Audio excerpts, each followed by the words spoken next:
জাপানের বুলেট ট্রেনের টিকিট কিভাবে কাটে এটা আজকে আপনাদেরকে দেখাবো।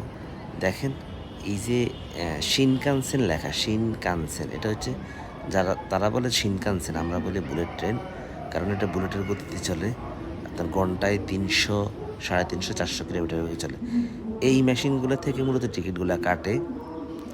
হ্যাঁ, সব মেশিন থেকে আবার বুলেট ট্রেনের টিকিট কাটাও যায় না। মেশিনের সামনে গেলে আপনাকে অভ্যর্থনা জানাবে, এই যেখান থেকে টাকা দিবেন আর টিকিটের স্টেশনগুলো সিলেকশন করে আপনি টিকিট কাটবেন।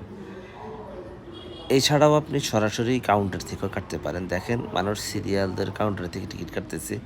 যেহেতু বুলেট ট্রেনের টিকিটটা আপনি অনেক দূরের টিকিট কাটবেন, 400, 800, 1000 মাইল দূরে যাবেন, তাই অনেকে সতর্কতার জন্য কাউন্টার থেকেই বেশিরভাগ কাটে।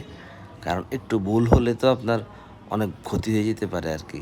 আপনি তো আবার টিকিট কেটে স্টেশনে গিয়ে দাঁড়াইছেন, কিন্তু আপনার টিকিটটা ভুল, অন্য ট্রেনের টিকিট কেটে ফেলছেন।